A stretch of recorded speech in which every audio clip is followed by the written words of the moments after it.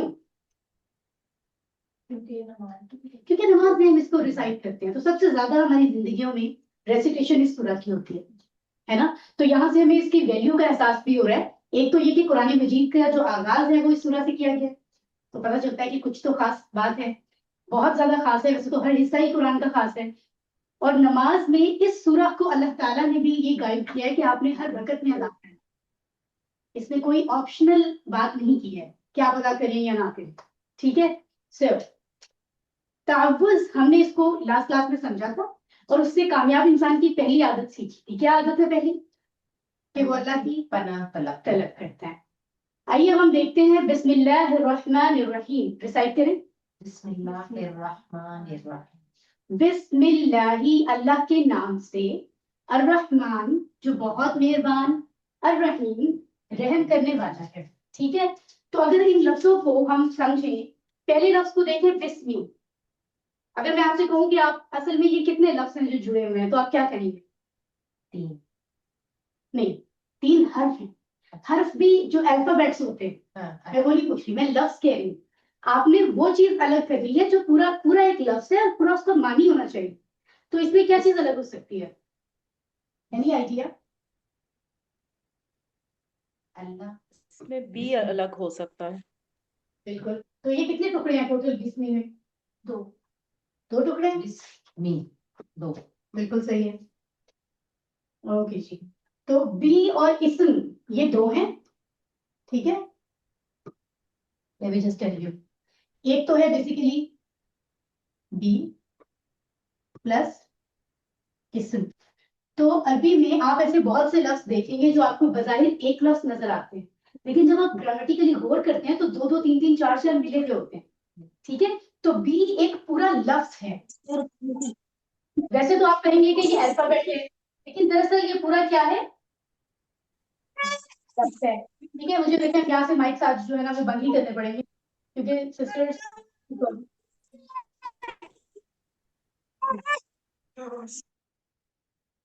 Okay जी, सो इस्म किसे कहते हैं? नाम को कहते हैं, ये हम आमतौर पे जानते हैं। ठीक है, और आगे चलें तो क्या लफ्ज है? अल्लाह ही, राइट। अगर कोई पूछे कि अल्लाह क्या है तो हम क्या कहते हैं? हमसे कोई पूछे, कोई बीइंग अ मुस्लिम, हम क्या जवाब देंगे फौरी तौर पे? क्रिएटर। क्रिएटर है, हमारा क्रिएटर है, हमारा रब है। क्रिएटर होना एक अलग सिफत है अल्लाह की, रब होना अलग है, हम उसको भी देखेंगे। यानी हम ये कहेंगे कि ये हमारे क्रिएटर का पर्सनल नेम है, ऐसे ही कहेंगे ना। हमारे रब का पर्सनल नेम अल्लाह है, बाकी जितने भी नाम हैं, अस्सलाम वालेकुम, बाकी जितने भी नाम हैं वो क्या है? वो सिफाती नाम है, एट्रीब्यूटिव नेम्स है। जैसे हम लोगों का भी एक्चुअल नेम तो एक ही होता है ना, जो सीएनआईसी में लिखा होता है, आईडी कार्ड में। अदरवाइज जो बाकी नेम्स होते हैं वो क्या होते हैं? वो कोई निक नेम्स होते हैं, किसी ने मोहब्बत से प्यार से कुछ भी कहना शुरू कर दिया, तो एक्चुअल नेम एक होता है। तो ये जो लफ्ज अल्लाह है इसका बदल कोई और लफ्ज नहीं, बाकी अल्लाह के सिफाती नाम। ठीक है, सो उसके बाद हमारे पास 2 और लफ्ज हमें नजर आते हैं, एक है अर्रहमान और दूसरा क्या है? अर्रहीम। ये अल्लाह के सिफाती नाम, ये एट्रीब्यूटिव नेम्स है। अब जब आप इसके मानी देखते हैं तो आपको एकदम ज़हन आपका क्लिक करता है कि 2 लफ्जों में इनको क्यों लिखा गया है, रहमान रहीम, मानी तो सेम है। मेहरबान उसी को कहते हैं जो रहम करने वाला हो, रहम करने वाला मेहरबान होता है। तो दो अलग क्यों? तो हमें मालूम ही नहीं होता कि इन दोनों में एक बहुत बड़ा, इनमें डिफरेंस क्या है, इन दोनों लफ्जों में ये दोनों अल्लाह की सिफात कैसे हैं।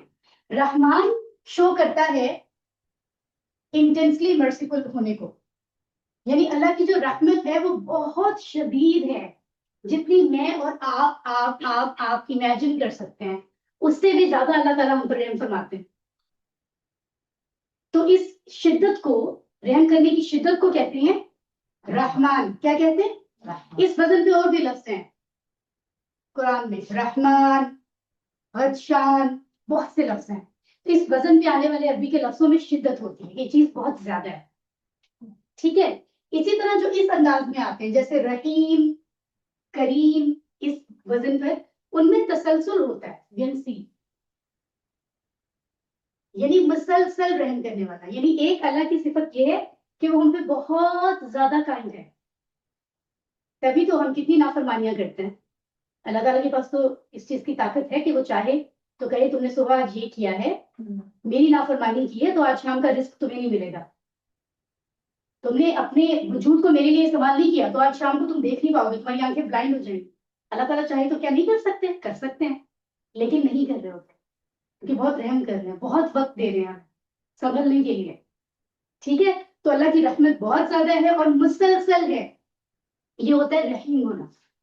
यानी ऐसा नहीं कि कभी अल्लाह ताला रहम करते हैं कभी नहीं, अल्लाह की रहमत का तसलसल ऐसे ही चलता है, पास्ट, प्रेजेंट और फ्यूचर, हर जमाने में, हर वक्त में।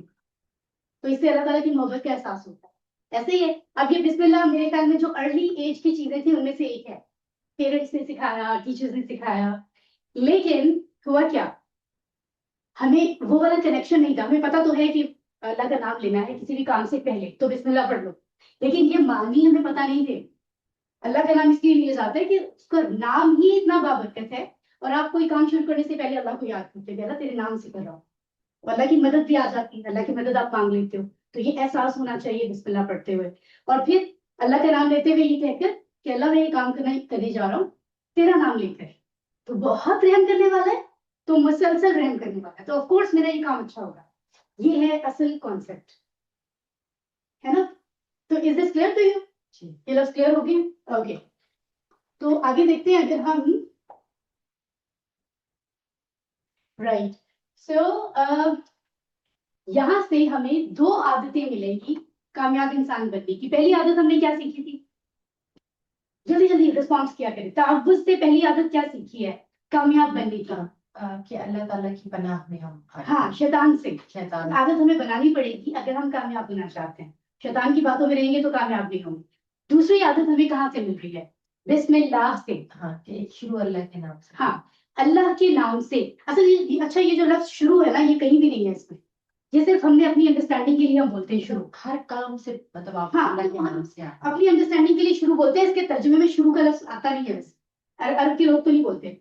हम अपनी अंडरस्टैंडिंग के लिए कि हम काम शुरू कर रहे हैं तो चलो शुरू भी बोल देते हैं, ये अंडरस्टूड हमने किया है। अदरवाइज जब हम वर्ड मीनिंग देखेंगे तो हम उसमें शुरू लिखने की कोई जरूरत नहीं होती, क्योंकि है ही नहीं पर। ठीक है, तो खैर उसके बाद अगर हम आगे देखें तो दूसरी बात हमें पता चल रही है लास्ट पोर्शन से। जब हमें ये पता चल गया कि अल्लाह की रहमत बहुत ज्यादा है और मुसलसल है, तो उसके बाद ऐसी क्या वजह है कि हम अल्लाह के बारे में बदगुमान होते हैं?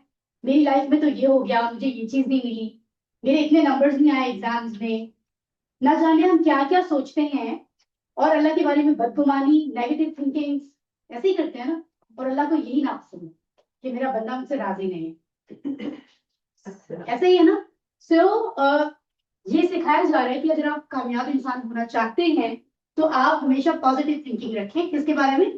अल्लाह के बारे में। तो ये कामयाब इंसान की आदत नंबर 3 है। That's great. इसको रिसाइट करते हैं, अल्हम्दुलिल्लाह रब्बिल आलमीन। पढ़िए।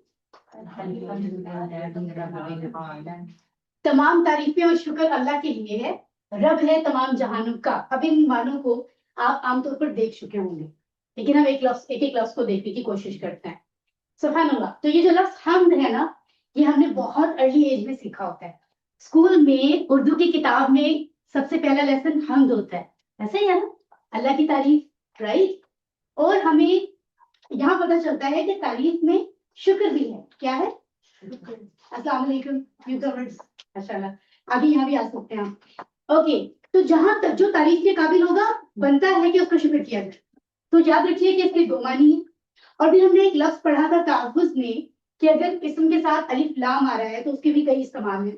हमने तावुज़ में भी पढ़ा था, शैतान के साथ अलिफ लाम था, अश-शैतान, अर-रजीम।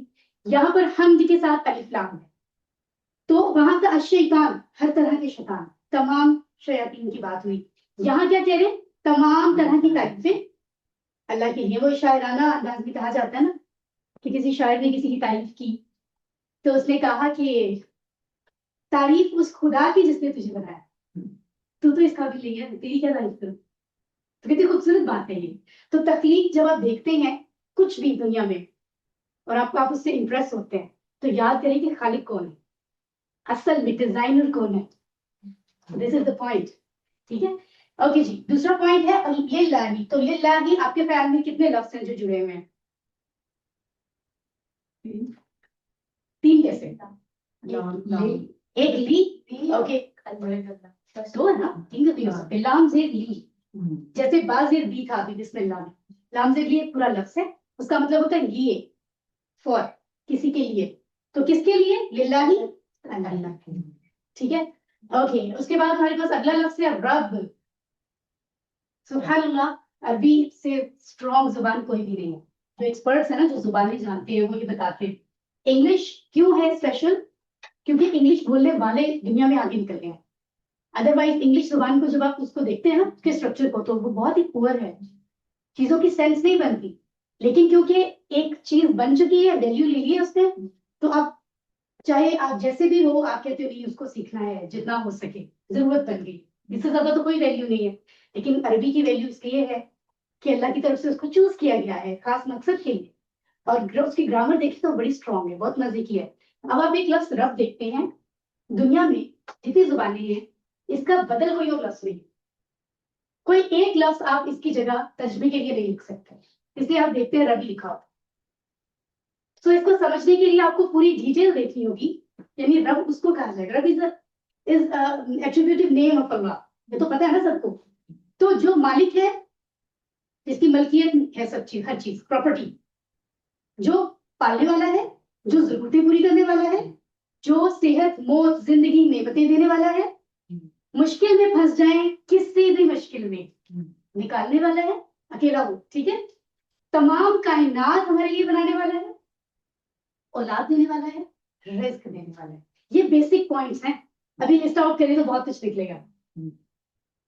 ये सब चीजें कोई और नहीं कर सकता अगर अल्लाह ना चाहे। सो जो ये कर सकता है उसको रब कहा जाएगा। तो ये कौन कर सकता है? तो इसीलिए अल्लाह ही रब। Is this clear? तो एक लफ्ज को समझने के लिए हमें बहुत से लफ्ज देखने पड़े। तो ये वजन है अरबी के अल्फाज का, ठीक है। अगला आखिरी लफ्ज आप यहाँ देख रहे हैं, क्या लफ्ज है? और अलिफ लाम के साथ पढ़िए, अल आलम। असल लफ्ज आलमीन है, अलिफ लाम उसके साथ आ रहा है। कभी इसका मानी होता है तमाम, अलिफ लाम के आने का। ज्यादातर अलिफ लाम इस्म के आता तो इस्म के साथ ही है, ज्यादातर इस्म को खास करने के लिए आता है। आज ग्रामर के हिस्से में ब्रेक के बाद हम वो पोर्शन भी देखेंगे, ठीक है। यहाँ दो लफ्ज आपको नजर आ रहे हैं, एक वाहिद है और दूसरा ऑफ कोर्स जमा है। वाहिद के अलावा दूसरा जमा ही होता है। अरबी में वैसे कुछ और भी होता है। एक अरबी में वाहिद और जमा नहीं होता, एक को वाहिद कहते हैं, दो के लिए अलग लफ्ज इस्तेमाल होते हैं, दो से ज्यादा को जमा कहते हैं। बड़ी इंटरेस्टिंग बात है। इंशाल्लाह अल्लाह ने चाहा तो अगले कोर्सेज में हम ये हिस्सा भी सीखेंगे। ओके, तो ये लफ्ज है आलम और उसकी जमा है आलमी। ऊंची आवाज में बोलिए, आलमी। अब जब हम कहते हैं जल्दी जल्दी नमाज अदा कर ले, हमें ये काम करना है, जल्दी जल्दी तलावत कर रहे हैं, हमें 10 पारे पढ़ने हैं, तो बेअदबी होती है, लफ्ज जल्दी में पढ़े जाते हैं, गलतियां होती हैं। अगर लाम के नीचे जेर लगा दी जाए तो मानी बदल जाता है। क्या बनता है? मास्टर, आलिम, इल्म वाला, आलिम दीन, आलिम रियाजी, आलिम साइंस, ठीक है। तो इसी तरह बहुत से अल्फाज हैं जो बहुत गलत मानों में भी चले जाते हैं। अभी हम आस्ते आस्ते देखेंगे। तो एक और मैसेज मिल रहा है कि तसल्ली से पढ़ना चाहिए, वरना वो इंटेंशनली गलती में आएगा कि आप जल्दी क्यों पढ़ रहे हैं, ठीक है। तो जहान, जहान और जहानो, एक जहान के अदना में तो काफी था, जहान में तो सब आता है, तो फिर जहानो क्यों कहा? क्यों कहा? क्यों कहा जरूरी बहुत है? सारी है ना, अल्लाह ताला तो बहुत सारे। सुभान अल्लाह, बिल्कुल ठीक है। एक तो ये कह सकते हैं हम इंसानों का जहान, हैवानात का जहान, जिन्नात का जहान, फरिश्तों का जहान, ये तो मेन है जो हमारी साइंस बता सकती है, नजर आती है जो चीजें, जहां तक हम पहुंचे। इसके अलावा और क्या कुछ हो सकता है, होगा, हमें क्या मालूम, हमारे पास तो इन बहुत ही कम है, हो भी सकता है ना। लेकिन जो कुछ हम जानते हैं उसमें आप देखो, इंसानों का एक पूरा सिस्टम है, कितने लोग हैं, किस किस अंदाज में जिंदगी गुजारते हैं, उनकी जुबानी क्या क्या है, वो कोई बात जुबान से कह रहे हैं, कोई दिल में है, रब को सब पता है। और ये सारी चीजें अल्लाह ताला उनकी पूरी कर रहे हैं। और एक सेकंड के लिए कोई अल्लाह की नजर से कोई मतलब ओझल नहीं हो सकता। एक सेकंड की चीज ऐसी नहीं जो मेरे दिल में आई तो अल्लाह ताला क्योंकि आपको सुन रहे थे तो मेरी मिस हो गई, ऐसे नहीं होता। वो कैसा रब है, हम सोचते ही नहीं है कि उसमें कितनी कितनी सुपर पावर, हम कहते हैं ना यूएसए ही है, यूएसए से आगे हम सोचते ही नहीं है। तो ये बहुत बड़ा पॉइंट है। तो तारीफ कितनी खूबसूरत हम क्यों कर रहे हैं कि अल्लाह तो वो है जो तमाम जहानों का रब है। अल्लाह की ताकत को हम याद करके बता के तू कितना ताकतवर है, तो फिर हम कह रहे हैं कि तू तारीफ के काबिल है और इस तरह शुक्र करते हैं। This is the point. ठीक है, आगे चलते हैं। तो यहाँ हमने कामयाब इंसान की आदत नंबर 4 सीखी। पढ़ के बताएं क्या है। वो इतने हासिल कीजिए ताकि दिल से अल्लाह की तारीफ आए। ताकि दिल से अल्लाह की तारीफ निकले। ओके, जब रीड करने का कहा जाता है तब पढ़ाते हैं, सो दैट अभी आपको चीजें याद हो जाए, बाद में ज्यादा टाइम ना लगाना पड़े। ठीक है, अब ये जो खूब इल्म हासिल करें ये हिस्सा यहाँ से मिल रहा है, रब्बिल आलमीन। यानी जब आप जहानों के बारे में जितना इल्म हासिल करेंगे, चाहे वो फिजिक्स के रास्ते पर हो, चाहे वो केमिस्ट्री के रास्ते पर हो, चाहे वो मैथ्स में हो, किसी भी फील्ड में आप जा रहे हो, जब आप चीजों को जानते हो ना, उनके स्ट्रक्चर को कि ये कैसे है, कैसे का जवाब भी देती है ना साइंस। जब आप जितना जानते जाते हो, अगर तो आप वाकई अक्लमंद हो तो आप अल्लाह के ज्यादा करीब हो जाते हो। आप हैरान होते हो कि क्या क्या चीजें बना दी हैं उसने। तो जितना इल्म हमारा बढ़ेगा, हम अपनी अल्लाह को जानेंगे, जितना अल्लाह की बड़ाई को जानेंगे उतना तारीफ दिल से निकलेगी। हमें लगेगा वो तो वाकई डिजर्व करता है कि उसकी तारीफ की जाए। जब इल्म ही नहीं हासिल करेंगे तो तारीफ, फिर तो वो बस ऊपर ऊपर से तारीफ है, रब के बारे में जाने तो सही। इसलिए कहा जा रहा है कि इल्म ज्यादा हासिल करें ताकि तारीफ दिल से निकले। अब आदत नंबर 5 भी हमें यहीं से मिल रही है, वो शुरू के हिस्से से मिल रही है। तमाम तारीफें और शुक्र किसके लिए हैं? अल्लाह के एहसानात को किसके लिए है? अल्लाह के एहसानात को याद गुड गुड, आप भी बताओ। अल्लाह के लिए है ना, दैट्स ग्रेट। तो अल्लाह के एहसानात को याद करते हुए बार बार शुक्र अदा करें। अल्लाह ताला तो बार बार एहसानात कर रहे हैं ना, हर लम्हा। तो उसका ये उसकी ये सजावार है अल्लाह को, उसका हक है कि उसकी बार बार तारीफ की जाए, उसका बार बार शुक्र किया जाए। ठीक है, तो ये कामयाब इंसान की आदत नंबर 5 है। ये आपको खुद ब खुद याद हो जाएगी, एक एक हिस्से के साथ कनेक्टेड है। ठीक है, आगे चलते हैं, आयत नंबर 3 को रिसाइट करते हैं। अर्रहमानिर रहीम, पढ़िए। अब ये इसके मानी मैंने आपको अभी पढ़ाए, और मैंने बताया रहमान और रहीम दोनों रहमत बता रही है, रहीम है, लेकिन फर्क रहम करने वाला है, लेकिन फर्क क्या है दोनों। रहमान क्या शो कर रहा है? बहुत जोश वाला। ठीक है, वो जोश या शिद्दत, यानी अल्लाह की रहम करना बहुत शदीद है, वो बहुत शदीद हम पे रहम करता है, मेहरबान है। और रहीम में क्या है? एग्जैक्टली, मुसलसल रहम कर रहा है। अल्लाह की रहमत कभी रुकती नहीं है हम पर से।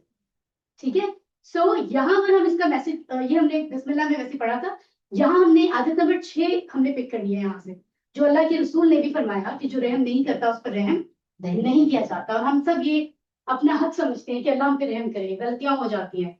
तो अगर वो रब होके रहम करे, इतना बड़ा रब है, वो ना रहम करे तो कोई अल्लाह को सवाल तो नहीं करेगा कि आप रहम क्यों नहीं कर रहे।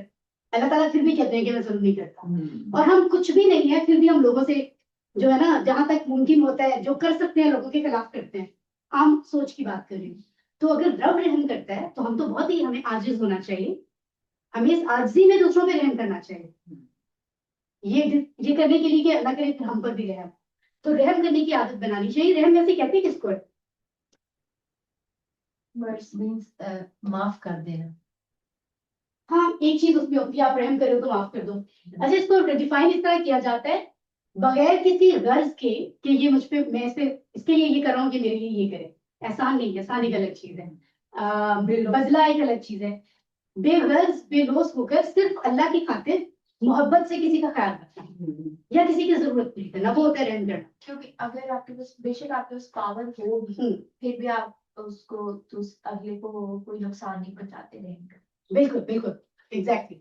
आपके तो ये तभी होगा जब आपके पास आप नुकसान पहुंचा सकते थे लेकिन आपने अल्लाह के लिए नहीं पहुंचाया। Exactly true. ओके, उसके बाद आयत नंबर 4 है मालिकी यौमिद्दीन। पढ़िए। मालिक है दिन का बदले की। ठीक है, तो ये अब 3 लफ्ज हैं, राइट। पहला लफ्ज आप देख रहे हैं है मालिक। क्या है? मालिक। तो ये वही लफ्ज है जो उर्दू में इस्तेमाल होता है। ये जरूरी नहीं है कि कुछ लफ्ज ऐसे हैं जो हम उर्दू में इस्तेमाल करते हैं उनके मानी कुछ फर्क होते हैं और अरबी वाले फर्क होते हैं, लेकिन ये सेम है। किसी चीज का मालिक होना, ये वही वाला मालिक है। ठीक है, आगे इसको कंटिन्यू करते हैं। यौम क्या है?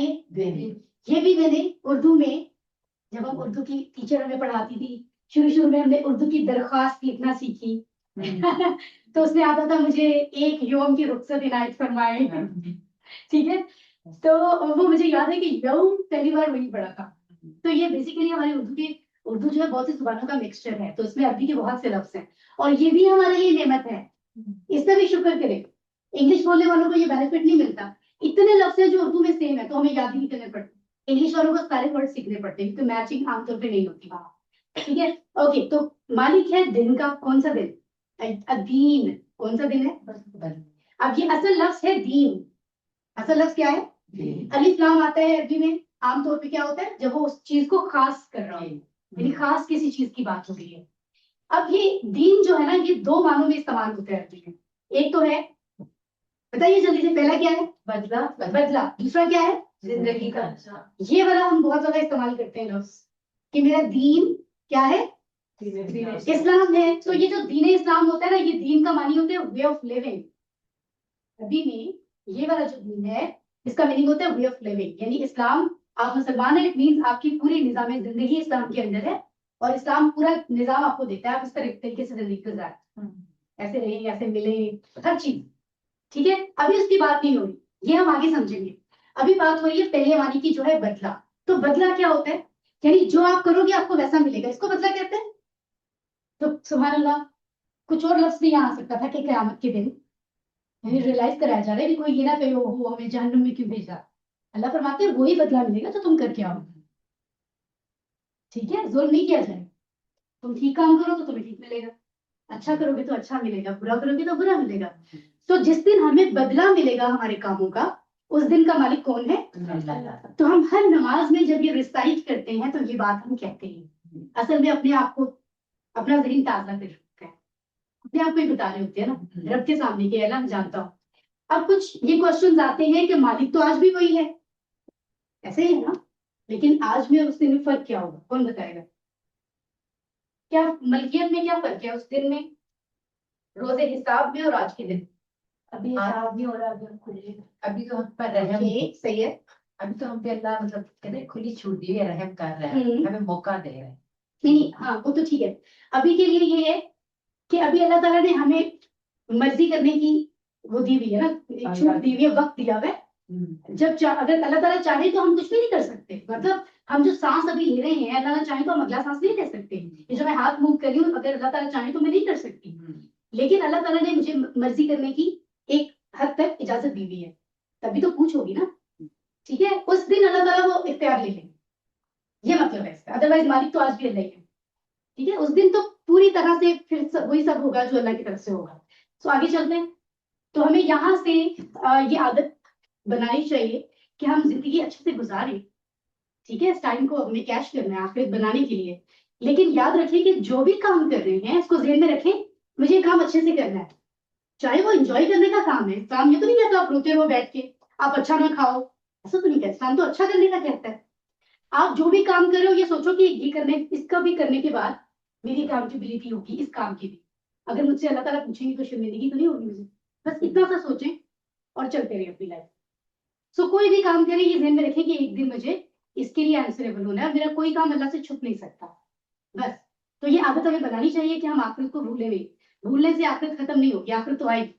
तो ये समझदारी नहीं है कि हम इग्नोर करके जिंदगी गुजारते हैं, बाद में हमें पछताना पड़ेगा। ठीक है, आयत नंबर 5 देखते हैं। इय्याका नअबुदु व इय्याका नस्तईन। पढ़िए। इय्याका नअबुदु व इय्याका नस्तईन। तेरी ही हम इबादत करते हैं और तुझी से हम मदद चाहते हैं। तो बेसिकली दो सेंटेंसेस को कनेक्ट किया गया यहाँ पे, दो इजहार अल्लाह से कर रहे हैं। तो आपने फील किया कि इससे पहले जो बात हो रही थी वो अल्लाह के बारे में बात, अब हम डायरेक्ट मुखातिब हो गए हैं। ये फर्क है दोनों चीजों में। पहले हम कहते हैं अल्लाह तेरे सामने खड़े हैं, हम ये जानते हैं तू तारीफ के काबिल है, अल्लाह तारीफ के काबिल है। अब हम कह रहे हैं तू, दो चीजों का इजहार कर रहे हैं। आइए उसको देखते हैं। पहला लफ्ज है इया का, और फिर वही या फिर रिपीट हो रहा है इया का, और यहाँ भी इया का आ रहा है। ठीक है, इया का, इसको भी अगर आपसे कोई कहे कि इसमें असल में कितने अल्फाज हैं जो जुड़े हुए हैं, टुकड़े कितने हो सकते हैं, तो आप दो टुकड़े कर सकते हैं। एक है इया, आपको कहीं कहीं कुरान में नजर आता है।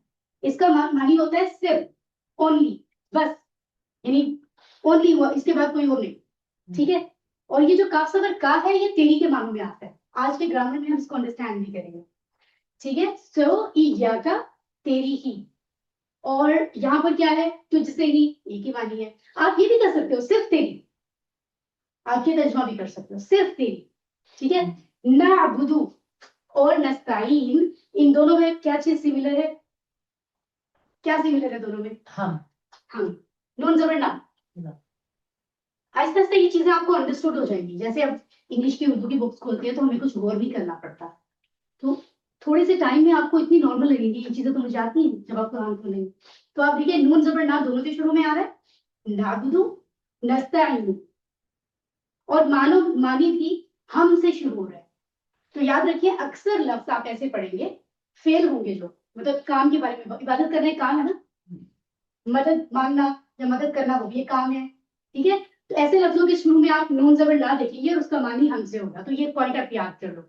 अगर मैं नाबुदु की जगह आपसे कहूं आबुदु हमजा से, तो मानी क्या होगा, मैं इबादत करता हूं।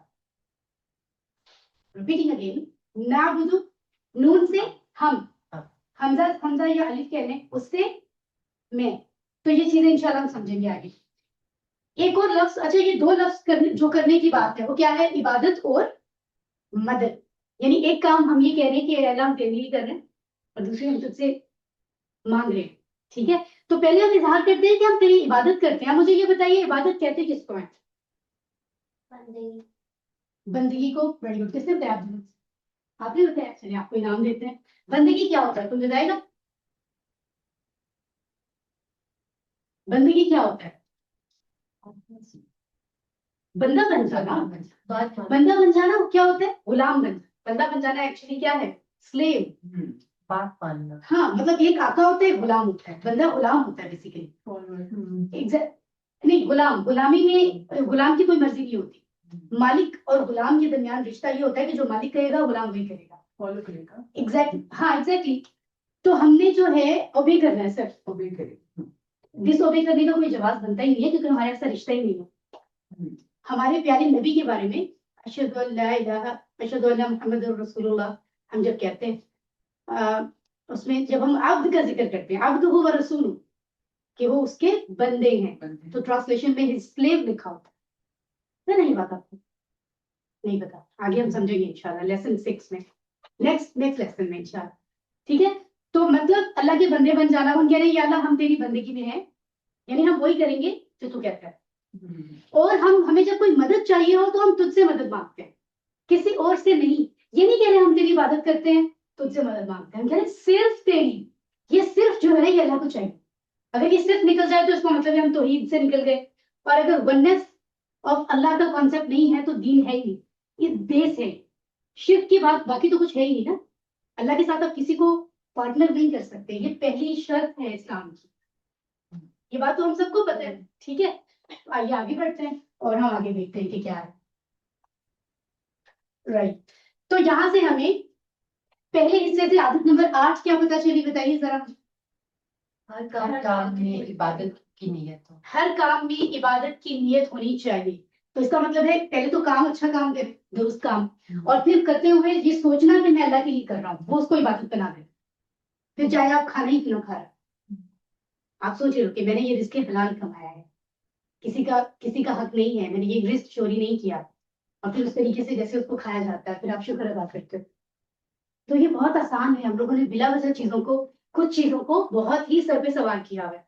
हम अपने हर अमल को इबादत कंसिडर करवा सकते हैं, उस पर अजर हासिल कर सकते हैं सिर्फ चीजों को समझ कर। और सबसे बड़ी बात सुन तो ज़ारियात आयत नंबर 56 में अल्लाह ताला ने फरमाया है कि मैंने जिन्नों को और इंसानों को किस लिए पैदा किए। That's it. इसके बाद अब कोई आके कोई प्रोफेसर कोई फिलोसोफर आके कहे नहीं नहीं ये भी होता है, भाई आप कौन हो, कोई अल्लाह के बराबर हो? तो उसको समझ के आप बात करो, अपने व्यूज दो, गौर फिक्र करो। और जो क्लैश करने की कोशिश करते हैं ना वो नजर आती है चीजें वाजे, जो वो कॉम्पिटिटर बन के सामने आते हैं। तो यहाँ पर क्या है, इबादत के लिए ही पैदा किया है। अल्लाह कह रहे हैं ऐसे नहीं कि कोई और काम भी है। इसका मतलब है इबादत सिर्फ नमाज नहीं होती, वरना लोग नमाज ही पढ़ते रहते हैं। आप जो भी काम करो मेरा बंदा बन के रहो दुनिया में, ये चाहिए था। उस चीज से बाहर नहीं निकलोगे तुम, अपनी औकात से अपनी लिमिटेशन से आगे नहीं जाओगे, उन लिमिटेशन में रह के जिंदगी गुजारो। ठीक है सर, हमने ये वहां से सीखी और आदत नंबर 9 यहाँ से सीख रहे हैं। इय्याका नस्तईन, बताइए आदत नंबर 9। हर काम में अल्लाह से मदद मांगना और किसी से नहीं मांगना। अब ये एक होता है ना कि मैं कहूँ सलवीना आप मुझे वो उठा दो चेयर, तो ये शिर्क नहीं होता। ये तो एक दूसरे के लिए हमें अल्लाह ताला ने एक दूसरे से जोड़ा है।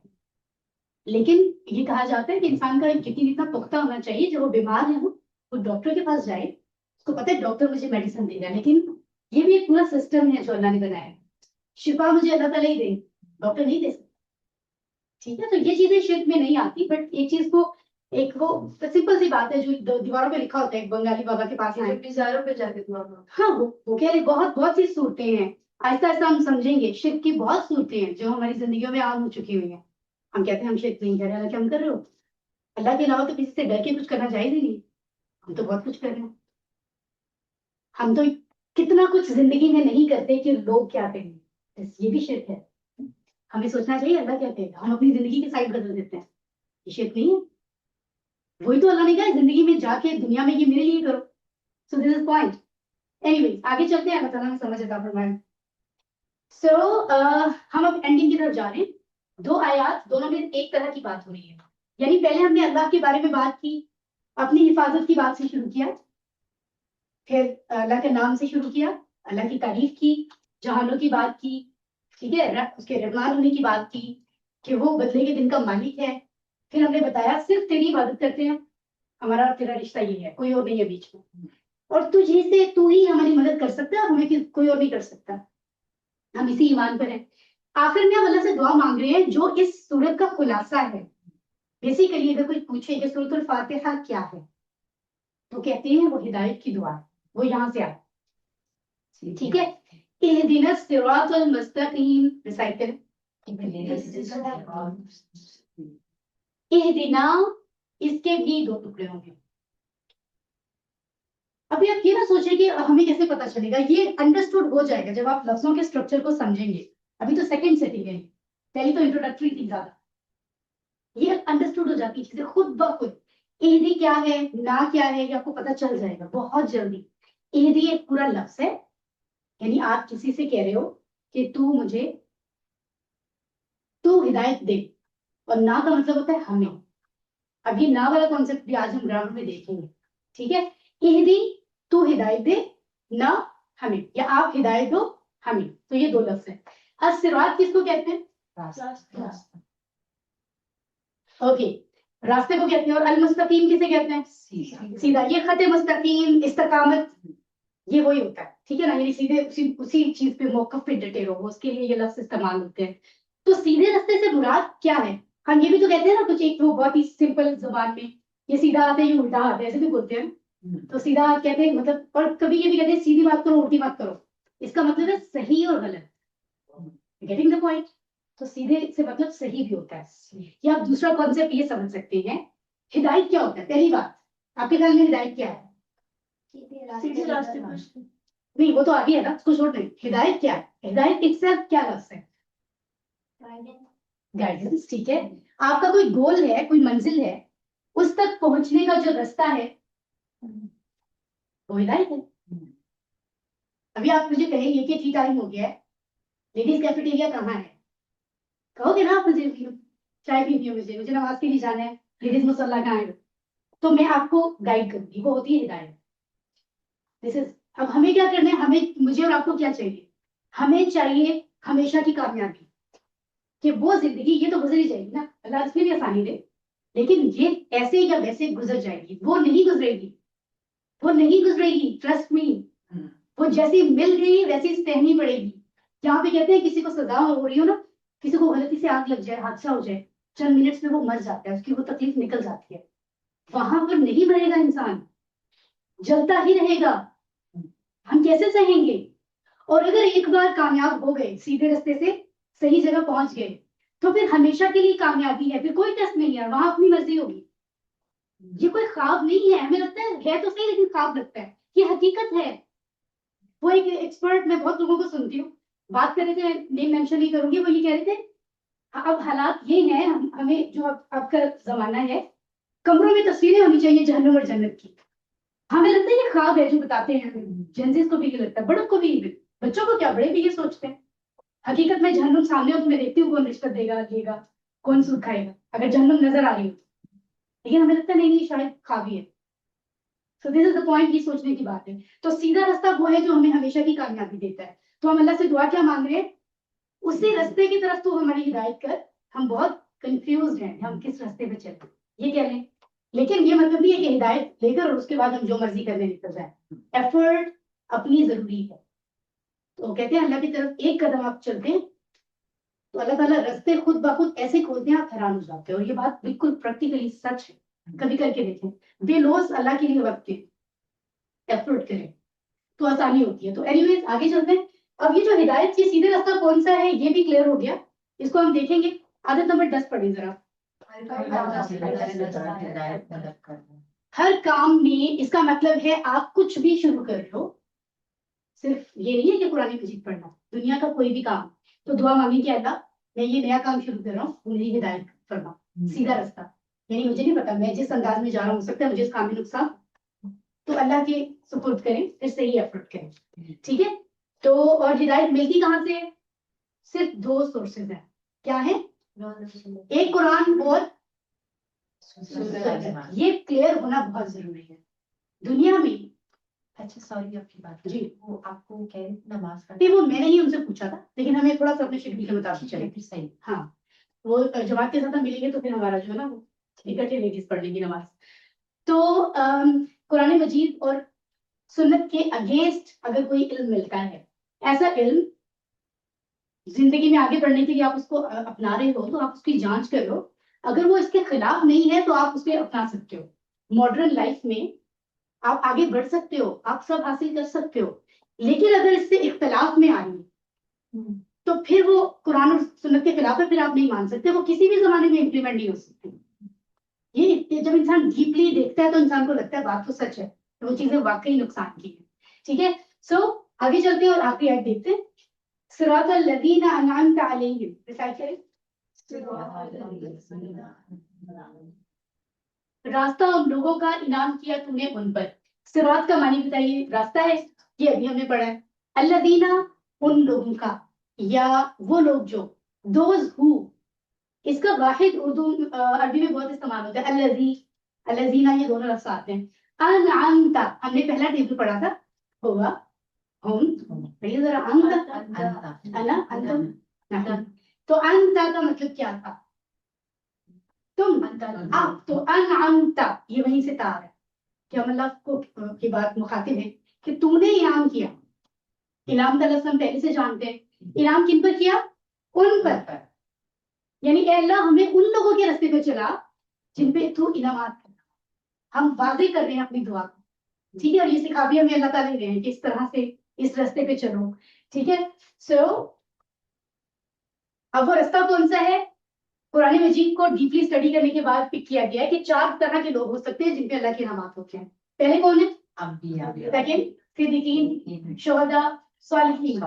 एक तो वो जो नबी है, अल्लाह ने उनको चूज किया, कोई अपनी मर्जी से नबी नहीं बन सकता। सिद्दीकीन वो है जो हमेशा सच के साथ होते हैं, चाहे सच्चा उनका दुश्मन हो, वो सच के साथ होते हैं, झूठ के साथ नहीं होते। ये होती है सच्चाई। ठीक है, शोहदा कौन होते हैं? जो अपनी कोई भी चीज अल्लाह के लिए कुर्बान करने के लिए तैयार है, चाहे वो उनकी जिंदगी हो चाहे वो उनकी मौत हो, कुछ भी, ठीक है।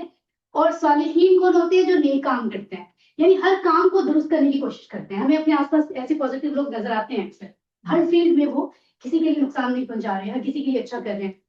तो ये कैटेगरी होती है जिन पे अल्लाह ताला इनामात करते हैं। अब इन सबको देखने के लिए अगर हम अंबिया को देखें तो ये सारी कैटेगरीज उनमें आती है।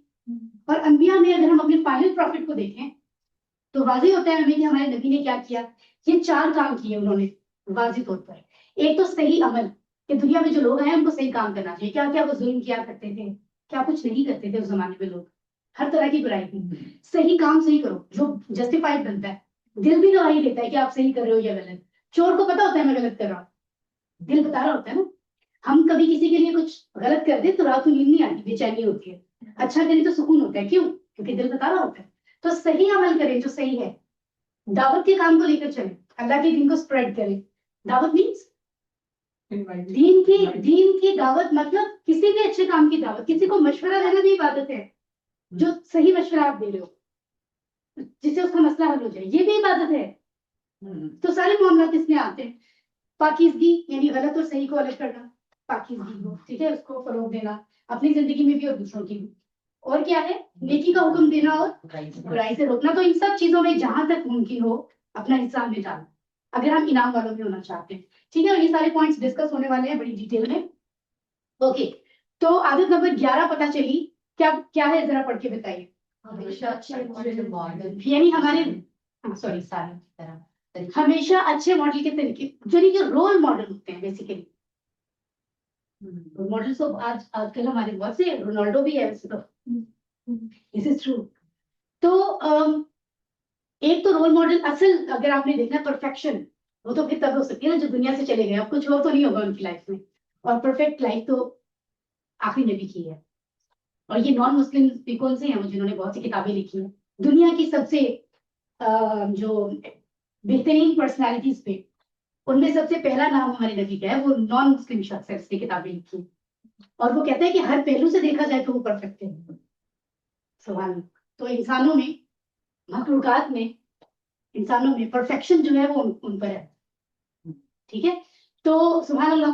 इसी तरह हमें आज के जमाने में अगर हम किसी को फॉलो करते हैं तो हमें देखना चाहिए अगर उसकी लाइफ भी इस तरह से इंस्पायरिंग है तो हमें फॉलो करना चाहिए, कोई हर्ज नहीं। तो मयार हमें सेट करना चाहिए, ये बताया जा रहा है यहाँ पर। आगे चलते हैं। फिर हम साथ ही अल्लाह से दुआ, इतनी अब जो कुछ चाहिए होता है अपने लिए तो कैसे डिटेल में दुआएं मांगते हैं, ये ऐसे ऐसे चाहिए। तो यहाँ पूरी बात कर रहे हैं कि हमें उनके रास्ते पे चला जिन पे इनाम हुआ, उन पे ना चला जिन पे गजब हुआ। गैरिल मगदूबि अलैहिम, पढ़िए। ना गजब किया गया उन पर। तो बेसिकली गैर क्या होता है? जैसे हम कहते हैं ना ये मेरे रिश्तेदार है, ये गैर है। सो मतलब उनके अलावा हो, किसी चीज के अलावा। अच्छा एक और एग्जांपल दिया यहाँ हमारे इस्लामाबाद के एक हदूद है जो उसके बाहर के कुछ गांव में कहा जाता है ये इलाका गैर है। ऐसे लफ्ज भी इस्तेमाल होते हैं, यानी किसी चीज से इलावा होना। तो गैर का मतलब कुछ इस तरह का है। अल मगदूब क्या होता है? अलिफ लाम देखिए यहाँ भी आ गया, बहुत आता है ये पढ़ा। मगदूब असल लफ्ज है जिस पर गजब किया गया। गजब क्या होता है? गुस्से की जरा इंतहा है जिस पर किया गया। जालिम के लिए अगर ये जिस पर जुल्म किया जाए इसको क्या कहते हैं? मजलूम। मजलूम। मेरा ख्याल है आपको लफ्ज नहीं बोलेगा, उसी वजन पर है। जिस पे गजब किया जाए इसको कहा जाता है। और ये अलैहिम, इसको कैसे अब आप टुकड़े करेंगे? अब आप कहें आइन लाम या हामीम 5 होंगे, नहीं। अलैहिम। हाँ असल में ये अला है, मिलाने की वजह से अला अलई बन जाता है। लाम पर खड़ी जबर है तो हम इसको अला पढ़ते हैं। जब इसको मिलाना पड़े ना तो अरब का स्टाइल है ये, खड़ी जबर के साथ आप अलाइहिम तो नहीं पढ़ सकते, तो आपको उसको जबर में कन्वर्ट करना होता है। ये रूल्स हम देखेंगे। उन पर, पहला उनके रास्ते पर नहीं चलाना मुझे जिन पर आप गुस्सा होते हैं। सो ये क्लियर हो गया हमें।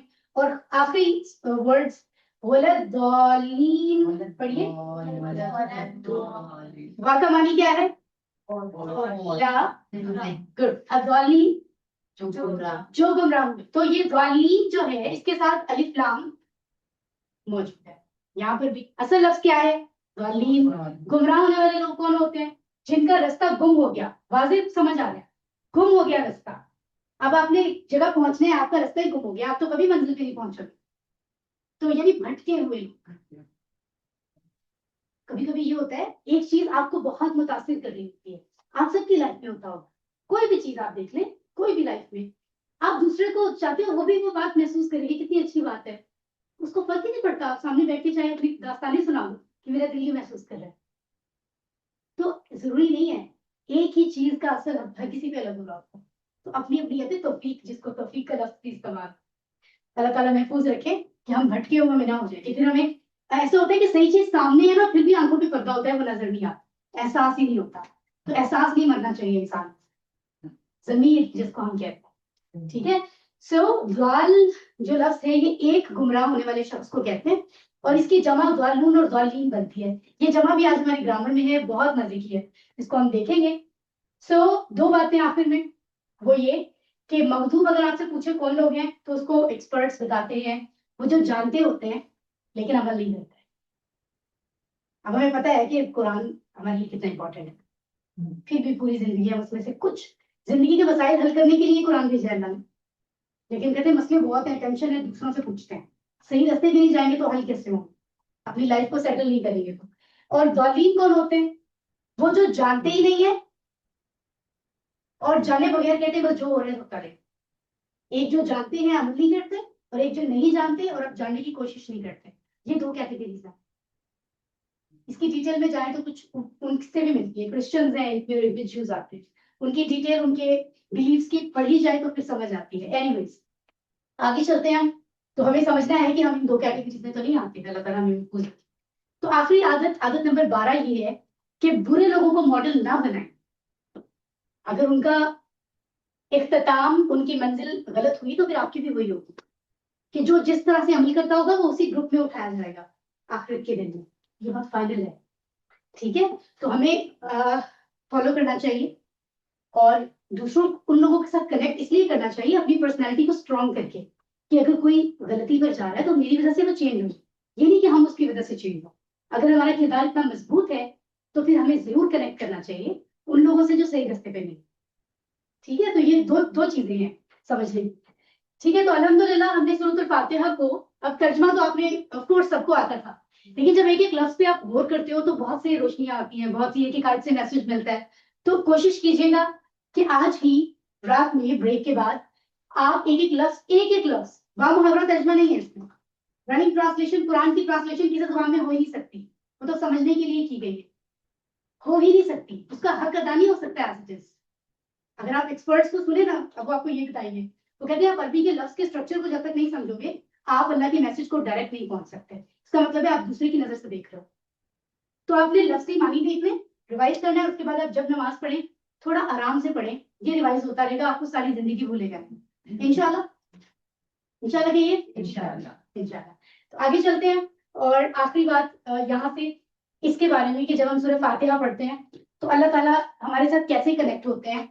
ये जब जितनी दफा मैं पढ़ती हूँ मुझे वो इमोशनल फीलिंग्स आती हैं कि हम कितनी जल्दी में पढ़ते हैं, और अल्लाह, ये बहुत ऑथेंटिक बात मैं बता रही हूँ कि अल्लाह ताला उस वक्त एक एक स्टेटमेंट पे हमें रिस्पॉन्स कर रहे होते हैं और हम कुछ और सोच रहे होते हैं, क्योंकि हमें पता ही नहीं है हम क्या पढ़ रहे हैं, तर्जमा हमें मालूम ही नहीं है, उसका असर मालूम नहीं है। तो अल्लाह फरमाते हैं मैंने अपनी नमाज अपने और अपने बंदे के दरमियान तकसीम कर ली, ठीक है। आधी अल्लाह फरमाते हैं मेरी है और आधी मेरे बंदे की। मैं अपने बंदे को वो देता हूँ जो वो मुझसे मांगे। अल्लाह फरमाते हैं जब मेरा बंदा मेरी तारीफ करता है ना, अल्हम्दुलिल्लाह रब्बिल आलमीन, तो अल्लाह रिस्पॉन्स करते हैं हमीदनी अब्दी, मेरे बंदे ने मेरी क्या की, हमद की, तारीफ की है। जब इंसान कहते हैं अर्रहमान अर्रहीम, तो अल्लाह ताला क्या फरमाते हैं, अस्ना अलैया अब्दी, मेरे बंदे ने मेरी सना की है। सना का रस्म जल्द समझेंगे, ये तारीफ का बहुत अगला लेवल है, ठीक है। मालिकी यौमिद्दीन, जब हम कहते हैं कि उस दिन मालिक वो होगा जिस दिन मुझे बदला मिलेगा, ठीक है। अल्लाह फरमाते हैं मज्जदनी अब्दी, मेरे बंदे ने मेरी शान बयान की है, बुजुर्गी। जब इंसान कहते हैं हम तेरी मदद करते हैं, तुझसे मदद मांगते हैं, तो अल्लाह ताला कहते हैं अच्छा फिर तो हमारा आपस का मामला है, मतलब कोई तीसरा नहीं है बीच में। तो अल्लाह फरमाते हैं अब मामला मेरा और तेरा हो गया, डायरेक्ट राब्ता हो गया हमारा, ठीक है। फिर जब हम हिदायत की दुआ मांगते हैं तो अल्लाह ये फरमाते हैं कि जो कुछ मुझसे मांगेगा मेरा बंदा मैं उसको दूंगा। अब अगर इसमें हमारा एहसास ही ना हो तो ये रिस्पॉन्स में कैसे रिसीव होगा, शुड ट्राई टू अंडरस्टैंड। अल्लाह का रब होके हमारे साथ इतना इतना जो है वो कनेक्शन होता है। तो हमें बड़ी मोहब्बत के साथ नमाज अदा करनी चाहिए। ये फर्जी बातें नहीं होती, इस बात को समझें। ठीक है, कुरान की कई बातें फर्जी नहीं है, हकीकत होती है। तो ये 12 आदतें हैं, रट्टा नहीं लगाए, खुद ब खुद आप सूरह फातिहा से बारी बारी कनेक्ट करते जाए, आपको याद हो जाए। तो इस वीक में हम उनको कनेक्ट करके याद करेंगे, बड़ी सी स्माइल आनी चाहिए। 12 आदतें सीखी हैं और कितनी नेचुरल सी हैं, खूबसूरत सी हैं। तो इनकी आदत बनाएं, आप इतना बड़ा चेंज देखेंगे अपनी प्रैक्टिकल लाइफ में। ठीक है, और मुस्कुरा रहे हो आप दोनों? सलवीना उनको कह रही है फ्रेंड को मुस्कुराओ। सही है, ओके। और आखिर में हमने कहा था जो भी हिस्सा पढ़े इसलिए पढ़े कि फौरन स्टडी हमने कर लिया, तसव्वुर के साथ, फीलिंग के साथ कोशिश की है। अब हम अल्लाह से दुआ मांगते हैं कि जो 12 आदत हमने सीखी हैं, जो भी सूरह फातिहा में है, हम तुझसे मदद मांगते हैं कि वो बरकत एक्चुअली हमारी जिंदगी में आए, हमारे वो अमल हमारी जिंदगी में आए। और अपने पास्ट का एहतसाब करें कि आपसे पहले भी तो 30 40 50 साल हो गए हैं, 20 साल हो गए, 15 साल हो गए हैं, कब से सूरह फातिहा हम पढ़ रहे हैं, लेकिन हमने कभी समझने की कोशिश नहीं की। कोई बात नहीं, आने वाले वक्त के लिए प्लान बनाए, फायदा हासिल करें जो अल्लाह ताला हमें देने के लिए, जिसके लिए कुरान भेजा है, और दूसरों को कन्वे करें। दिस इज ऑल्सो फर्ज, this is not emotional optional. ठीक है, तो अल्हम्दुलिल्लाह ये बुक सबके पास है। ओके फाइन, तो इसको हम एंड में देखेंगे। हमने ये मुकम्मल कर लिया है। अब हम चलते हैं ब्रेक के लिए। ठीक है, हमारी ब्रेक होगी जी पूरे 15 मिनट की। आई नो कि उसमें कोई तरीके से आप एक तो नमाज अदा कर लें, सबसे पहले नमाज जिसने अदा करनी है, यू हैव टू गो। बाकी लोग कैफेटेरिया में आते हैं, तो चाय लेकर, और हमारा टाइम मुकम्मल हो गया तो फिर हम अपने कप्स यहाँ आएंगे। ठीक है, तो आपने नमाज में थोड़ी जल्दी करनी है, और नेक्स्ट टाइम मैं ये कहूंगी कि आप लोगों ने कोशिश करनी है कि वुजू करके ही आए, सो दैट हमारा वक्त बचे, हम 5 बजे फिर हो। ठीक है, दैट्स इट। तो इंशाल्लाह 4-5 होने वाले हैं, 4:20 पे शार्प हम क्लास अपनी शुरू करेंगे। आप लोगों को कैफेटेरिया का रास्ता पता है? वुजू एरिया भी आप लोग चलें, मैं 2 मिनट में ऑनलाइन क्लास से बात करके आती हूँ। ठीक है, ओके स्टूडेंट्स, मेरा ख्याल है माइक्स ऑफ थे ना आपके उस टाइम से, तो आप लोगों से बात नहीं होगी, मैं आप लोगों से जरा बात करूँ क्या होता है, इस बारे में डिस्कस करेंगे। सॉरी, करवा सकते हैं, अभी किया हुआ नहीं है, मुझे लग रहा है कि काफी वार्म है अभी ऑन करना। ठीक है, इसका तो होगा। ओके, तो चलिए अभी लेसन की तरफ चलते हैं, फिर बाकी चीजें बाद में डिस्कस करते हैं इंशाल्लाह।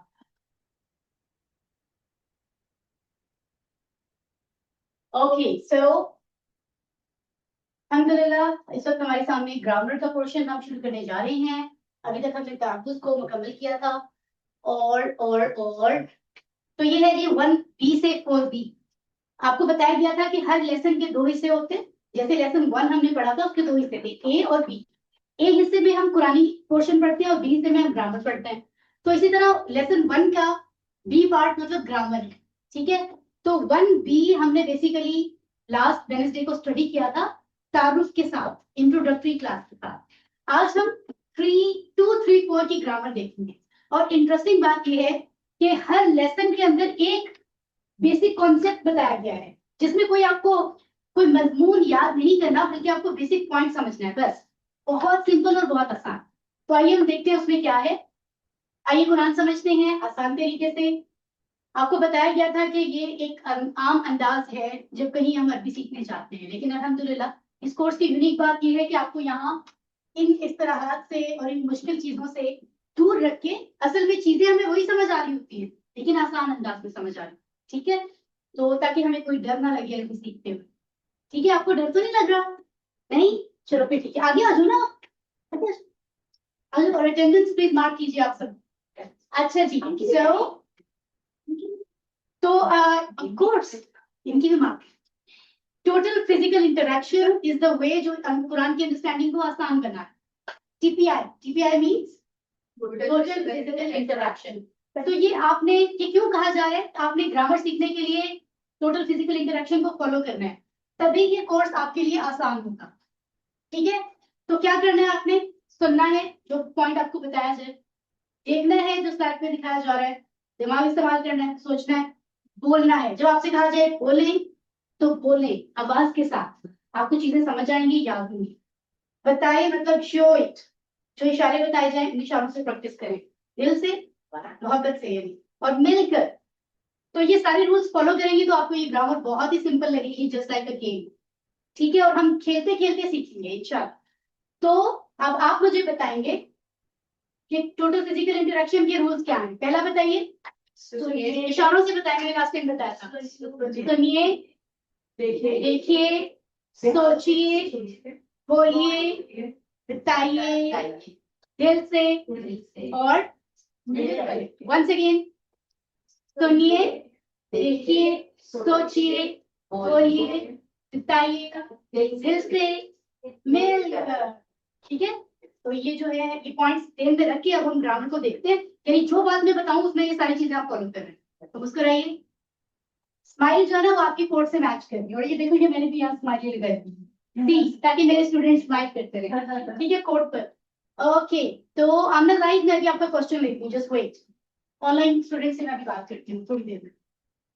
ये वो 6 लफ्ज हैं जो हमने कोर्स लास्ट वेडनेसडे को सीखे थे। फर्स्ट यस, मुजक्कर के लिए, किसी मेल पर्सन के लिए ये 6 लफ्ज सभी में इस्तेमाल होते हैं।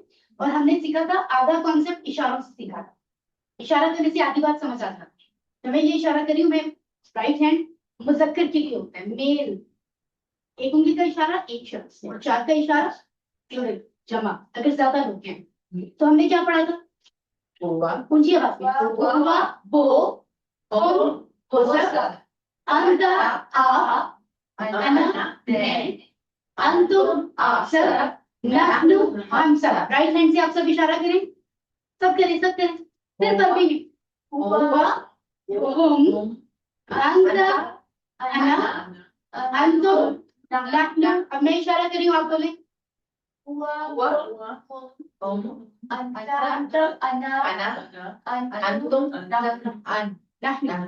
यानी अब उर्दू को नहीं भी जाने तो आपको इशारों से समझ आ जाएगी कि आप क्या कह रहे हो। अंता तुम हो, अंतुम तुम सब हो, लाइक दैट। ये हम याद कर चुके हैं, ये पिछला लेसन था, इसलिए हम ज्यादा टाइम नहीं देंगे। इसी का एक भाई है केवल, उसमें भी 6 लफ्ज हैं, वो आज हम स्टडी करेंगे। एक तो ये पिछली क्लास में हमने ये 3 लफ्ज इनके मानी भी देखे थे। इसके अलावा हमने इनको कनेक्ट करके छोटे छोटे जुमले भी बनाए थे कि वो एक मुसलमान है, वो सब मुसलमान है। तो ये चीजें हुई थी, बोलचाल की प्रैक्टिस हुई थी। अभी हम क्या करने जा रहे हैं, इट वॉज 1B, ये क्या था? लेसन 1 का बी पार्ट था। अभी हमें लेसन 2 के बी पार्ट में देखने क्या बातें हैं। 3 बातें हैं, तीनों बहुत मजे की हैं। एक तो आप लोग मुझे बताइए कि ऑनलाइन स्टूडेंट जो है वो चैट में टाइप करके बताएं कि कुरान मजीद में कुल कितने लफ्ज हैं? 78,000 तकरीबन, ठीक है, 78,000। अब वो सारे लफ्ज या तो इसम है, या फिर फेल है, या फिर इंग्लिश में पार्ट्स ऑफ स्पीच कितने होते हैं? 8, 10, 12, 15, कितने है ना? क्या क्या होते हैं? बोलो जरा। एडजेक्टिव, एडवर्ब्स, और अल्हम्दुलिल्लाह यही से पता चल रहा है कि कितना चीजों को समेट के सिखाया जा रहा है। तो बेसिक जो पार्ट्स ऑफ स्पीच है वो सिर्फ सीखने हैं अरबी में। अल्हम्दुलिल्लाह, कहीं शुक्र करें अल्लाह का, वरना सारे अभी सीखने पड़ते हैं। या वो लफ्ज कुरान में इसम है, या वो फेल है, या वो हर्फ है। मैं इनकी सिर्फ डेफिनेशन आज बताऊंगी, वेरी सिंपल। दूसरी बात मैं बताऊंगी, अगर आपके सामने कोई अरबी में ऐसा लफ्ज लिखा है जो इसम है, आप पहचान कैसे करोगे कि वो आम है या खास है? ये बात बताऊंगी, इट्स वेरी सिंपल। तीसरी बात मैं बताऊंगी कि अगर एक वाहिद है, एक आदमी, लेकिन उससे हमने जमा बनानी है, तो जमा कैसे बनती है? इंग्लिश में सबसे सिंपल है, एस या ई एस लगा। अर्ली एज में हमने सीखा था एस या ई एस लगेगा और जमा बनेगी। तो आज भी हम अरबी का पहला स्टेप सीखेंगे, बहुत आसान है। तो ये 3 चीजें सिर्फ आपको मैं बताऊंगी, कुछ याद करने का नहीं है, और आपका लेसन कंप्लीट हो जाएगा। सबसे पहले देखते हैं ये स्लाइड, इसको सिर्फ जल्दी से देखेंगे आप, क्योंकि ये आपके हर लेसन की शुरू में आएगी। ये स्लाइड बड़ी इंपॉर्टेंट है, इसको हम बार बार रिवाइज करेंगे। गौर से सुनिए ऑनलाइन सिस्टर्स भी और यहाँ पर भी। कुरान के वो सारे लफ्ज जो कोई नाम हो या सिफत हो। सिफत क्या होती है? किसी की खूबी या खामी। वो अच्छा है, बुरा है, मोटा है, पतला है, सच्चा है, झूठा है, ये सिफत होती है। एट्रीब्यूट, दोनों चीजें इसम में आती हैं। उर्दू इंग्लिश में ऐसा नहीं होता, ठीक है? तो किसी का नाम या सिफत दोनों को अरबी में क्या कहते हैं बताइए? क्या कहते हैं? इसम। कुरान के दूसरे सारे लफ्ज जिसमें किसी काम का पता चल रहा है और टाइम का भी पता चल रहा है। फॉर एग्जाम्पल, हमने कुरान पढ़ा था पास्ट, और काम भी हो रहा है, पढ़ना एक काम है। आज हम कुरान पढ़ रहे हैं, तो पढ़ना क्या है? फेल है, क्योंकि पढ़ना एक काम है और उसमें वक्त भी पता चल रहा है, प्रेजेंट। कल हम पढ़ेंगे फ्यूचर और काम पता चल रहा है। तो ये सारे लफ्ज कुरान में फेल कहलाते हैं। क्या कहलाते हैं? इसके अलावा इंटरेस्टिंग और इजी डेफिनेशन कुरान के वो लफ्ज जो इसम या फेल नहीं है वो क्या है? सारे हर्फ है। कितनी मजे की डेफिनेशन है। और एक और डेफिनेशन मजीद समझने के लिए, जैसे उर्दू में होते हैं ना ने, से, को, पर, क्योंकि, और, फिर, इसमें जमीर। हाँ, आमतौर पर इस तरह के लफ्ज हर्फ होते हैं। इससे मिलते जुलते और भी बहुत से आदमी हैं, लेकिन एक सिंपल डेफिनेशन ये है कि जुमला बनाने के लिए, सेंटेंस मेकिंग के लिए इसम और फेल को कनेक्ट करने में जो हेल्प करते हैं वो हर्फ होते हैं। आपको मैं उर्दू में समझा देती हूँ। What's your name? Fiza and Faiza. Faiza ने फिजा को पढ़ाया।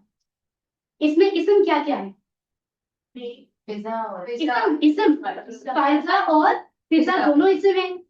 फेल क्या है? पढ़ाया, पढ़ाया। और हर्फ क्या है? ने, गो।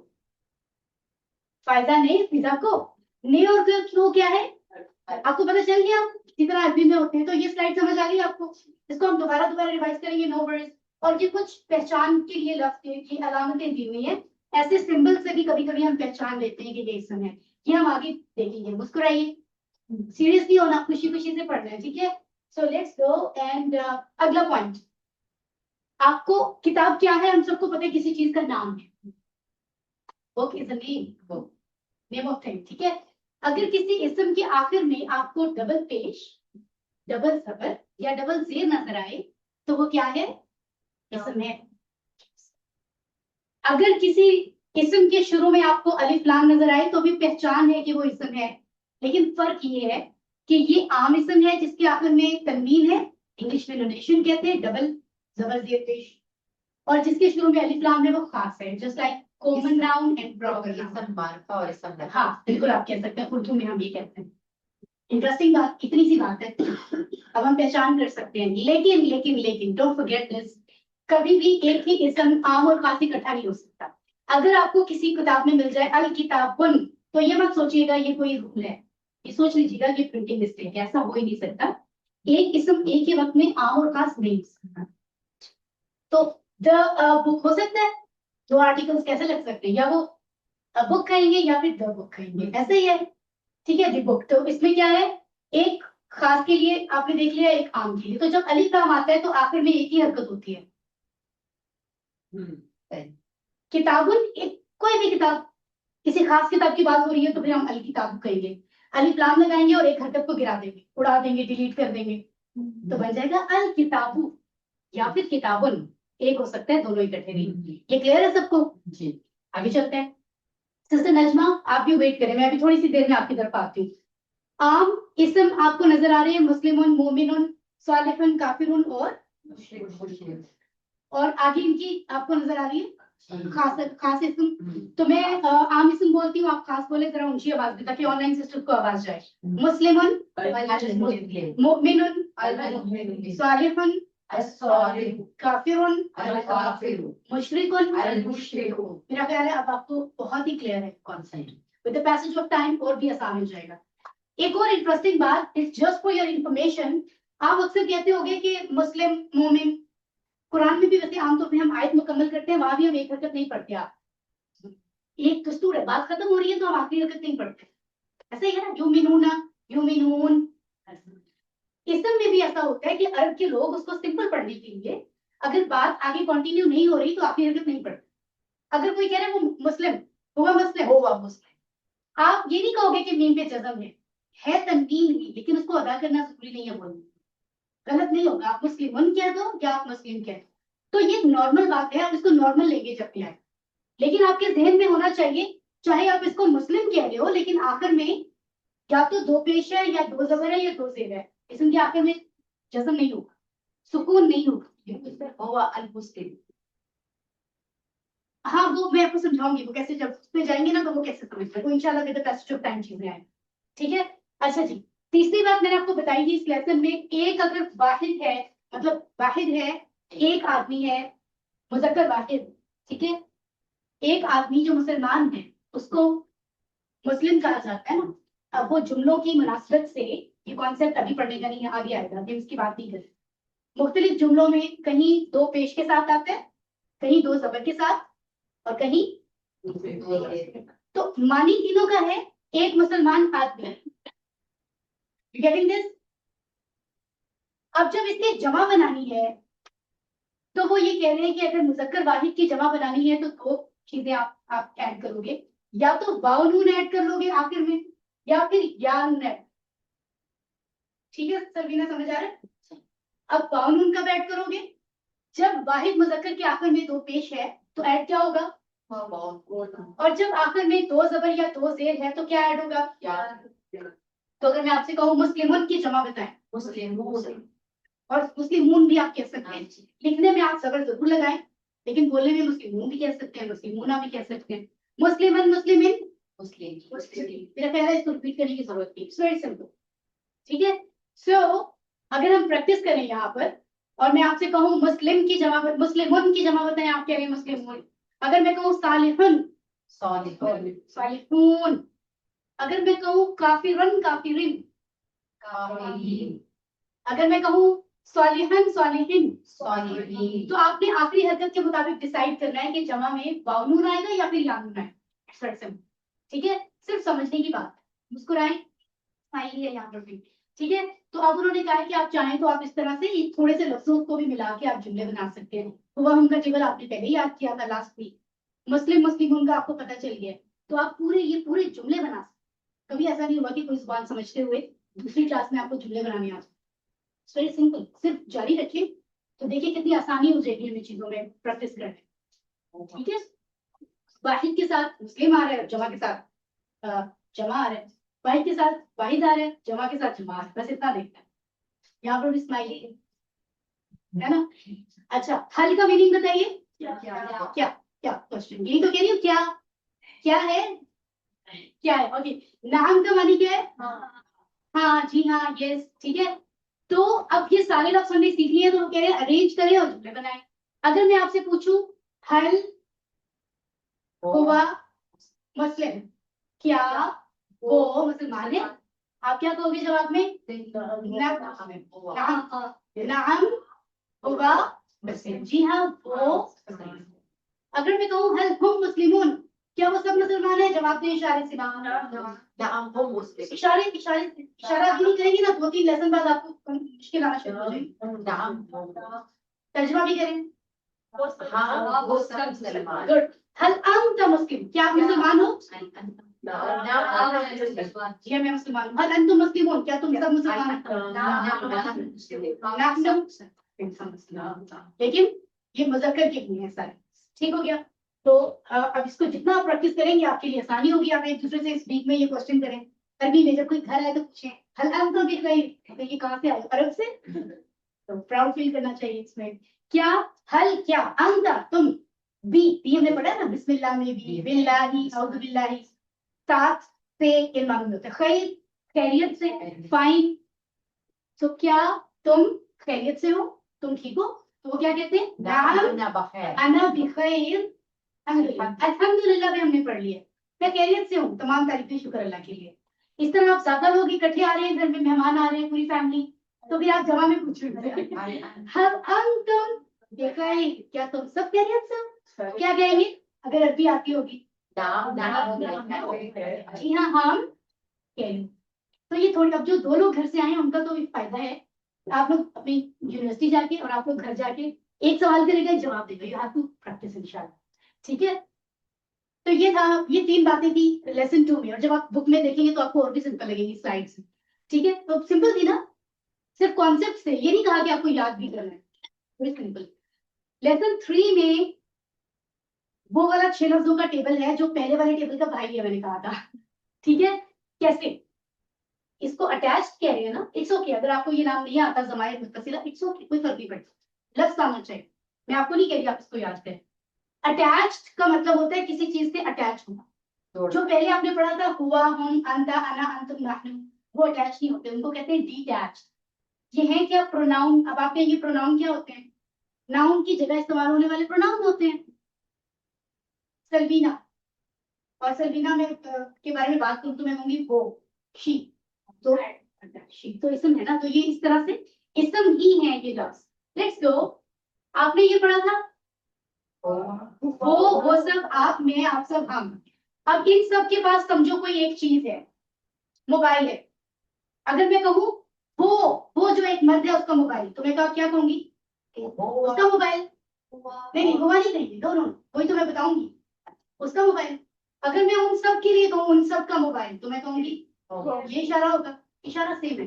तुम्हारा मोबाइल, मेरा मोबाइल, तुम सबका मोबाइल, हम सबका मोबाइल। तो ये मलकियत बताने के लिए कॉन्सेप्ट चेंज हो रहा है ना, आप और आपकी कोई चीज होना, ये इसका भाई ही काम करेगा ये बताने के लिए। कैसे? इशारे वही रहेंगे, लफ्ज बदल जाएंगे। दिस इज अटैच्ड, वो डिटैच्ड प्रोनाउन है, ये अटैच है। अटैच क्यों होंगे? आपको देख के लग रहा होगा ये मुकम्मल लफ्ज ही नहीं है, कि शुरू में टेल है, कुछ अटैच करना पड़ेगा। अधूरे लग रहे हैं ना? आप कह रहे होगे सिस्टर समिया क्या आज हमें टुकड़े सिखा रही है। अंडर एस्टिमेट मत करें। ये जो आपको 6 टुकड़े लग रहे हैं ना, ध्यान से सुने, ये कुरान की तकरीबन हर लाइन में आते हैं। तो ये आपकी चंद सेकेंड्स, मिनट्स की मिनट, मैं फिर कह रही हूँ, तकरीबन हर लाइन में आपको ये मिलेंगे। तो इनकी वैल्यू कितनी ज्यादा है, इस एक क्लास की वैल्यू।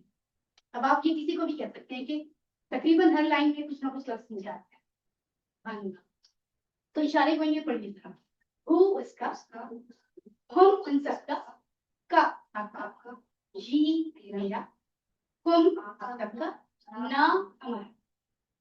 एक दफा आती हु, हम, का, जी, कुम, ना। अब आपको सिर्फ ये साइन जेन में रखने हैं। इनके साथ आप जिस चीज की मलकियत देना चाहते हैं उसको जोड़ दें। सब्स्टिट्यूट। हम एक लफ्ज देख लेते हैं, देखिए इस तरह से आप ढूंढेंगे। अच्छा, एक इंटरेस्टिंग बात ये है कि हम की जगह कभी कभी ही हिम भी होता है, कम होता है, जैसे रब्बी रब्बी हिम, तो मानी उसका सेम है, तो फर्क नहीं पड़ता। इसमें तब्दीली नहीं आती, लेकिन इनमें कभी कभी जेर आ जाती है। अच्छा जी, रब को जोड़ेंगे तो क्या बनेगा? रब्बुहु, रब्बुहुम, रब्बुका, रब्बी, रब्बुकुम, रब्बुना। रब्बना एक लफ्ज होता है, वो हम आगे समझेंगे। वो ये नहीं होता, यहाँ से नहीं होता। पढ़िए जरा सब देख के। रब्बुहु उसका रब, रब्बुहुम साइड साइड उन सब का रब, रब्बुका आपका रब, रब्बी मेरा रब, रब्बुकुम आप सबका रब, रब्बुना अपना ये है ना, हमारा रब, मेरा रब। प्यारे लफ्ज हैं, ठीक है। अब मैं इशारा करती हूँ, आप सिर्फ अरबी में पढ़ें। रब्बुहु, रब्बुहु इशारे करें, रब्बुना। मुझे यकीन है ऑनलाइन सिस्टर्स की माइक ऑन नहीं है, लेकिन वो प्रैक्टिस जरूर कर रही है। 1 सेकेंड। रब्बुहु, रब्बी, रब्बुकुम,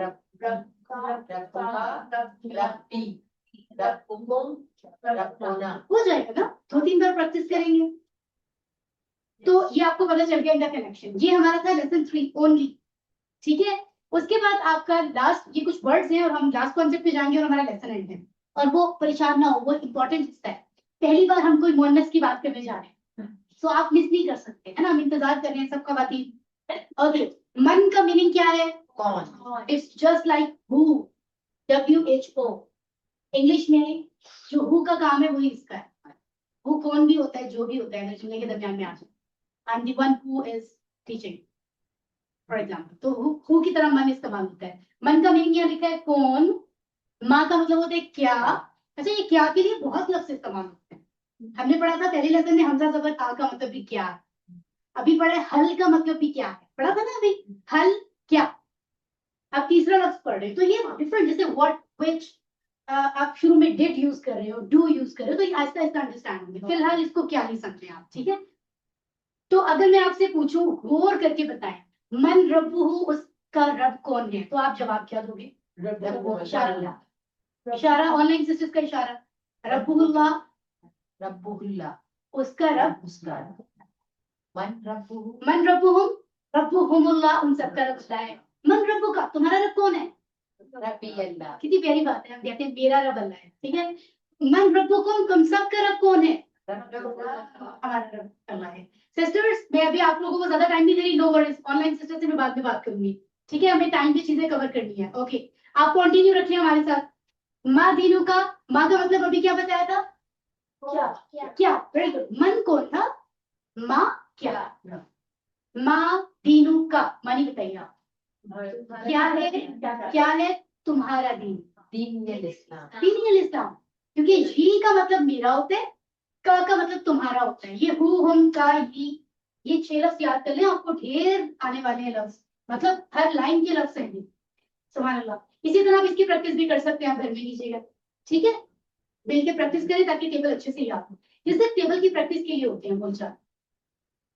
आप ज्यादा प्रैक्टिस के लिए पूरा जो है ना वो आप किताबों का किताबी, कलम आप अपनी प्रैक्टिस के लिए इन सबके साथ जुड़े ताकि आपकी प्रैक्टिस ज्यादा हो। साअत कहते हैं, जवाल कहते हैं। तो ये हमारे टीचर हैं डॉक्टर फारूक साहब, उन्होंने इसको कनेक्ट करके बताया कि ऐसे प्रैक्टिस करने में मजा आता है। सिर्फ 2 लफ्जों को अगर आप दूर दूर लिखोगे तो ये क्या बनता है? तुम्हारी किताब। और ये क्या बनता है? किताबी मेरी किताब। अगर जोड़ दो तो जुमला बन जाएगा, उसमें है ऑटोमेटिकली आ जाता है। किताबों का किताबी, तुम्हारी किताब मेरी किताब। अगर मैं आपसे ये कहूँ साअतु का साअती, तुम्हारी घड़ी मेरी घड़ी है, तो आपको ये इतनी महंगी ली थी, चलो ले लो आप। लेकिन अगर मैं कहूँ जवालु का जवालु, तुम्हारा मोबाइल मेरा है, तो आप कहोगे नहीं, किसी सूरत भी नहीं, मोबाइल तो कोई नहीं देता, है ना? तो ये छोटे छोटे जुमले हैं, हमें और इंटरेस्टिंग वे में हमें कॉन्सेप्ट याद करा देते हैं, ठीक है? अल्हम्दुलिल्लाह। लास्ट मोनस की 3 बातें मैं आपको बताऊंगी, उनका कनेक्शन क्या है? इसका कनेक्शन है जनाब, ये लेसन 1 से है, ये लेसन 2 से है, ये लेसन 3 से। लेसन 1 में क्या पढ़ा था? हुआ उनका टेबल। ये सारे किसके लिए थे? मुज़क्कर के लिए, याद है ना आपको? इसका एक लफ्ज हम मुअन्नस का सीखेंगे, इस टेबल में वो ऐड हो जाएगा बस।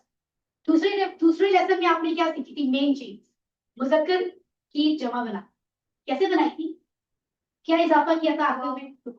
वाव नून और या, मुस्लिमों से मुस्लिमून, मुस्लिमान मुस्लिमीन से मुस्लिमीन। तो आज आपको उसका मुअन्नस बता देंगे कि मुअन्नस अगर मुस्लिम खातून है तो वो क्या होगी।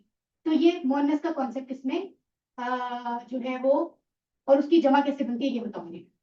और तीसरे में आपने लेसन में क्या पढ़ा है अभी? किताबुहुम, उस मर्द की किताब, उन सब मर्दों की किताब। अब वो एक खातून की है तो क्या होगा? तो ये मैं आपको बताऊंगी। हु हुम के आखिर में एक मुअन्नस लफ्ज। Getting this? सिर्फ 3 लफ्ज मुझे आपको बताने हैं। ये लेसन 1 से कनेक्टेड लफ्ज है, ये 2 से और ये 3 से। तो ये मैंने आपको इसका डिसिप्लिन बता दिया। अभी आपको चीजें बहुत सिंपल लगेंगी इंशाअल्लाह। पहली चीज, पहला लेसन, टेबल पढ़े जरा पूरा। हुआ हुम हुम वो सब, अंता तुम, अना मैं, अंतुम तुम सब, नहनु हम सब।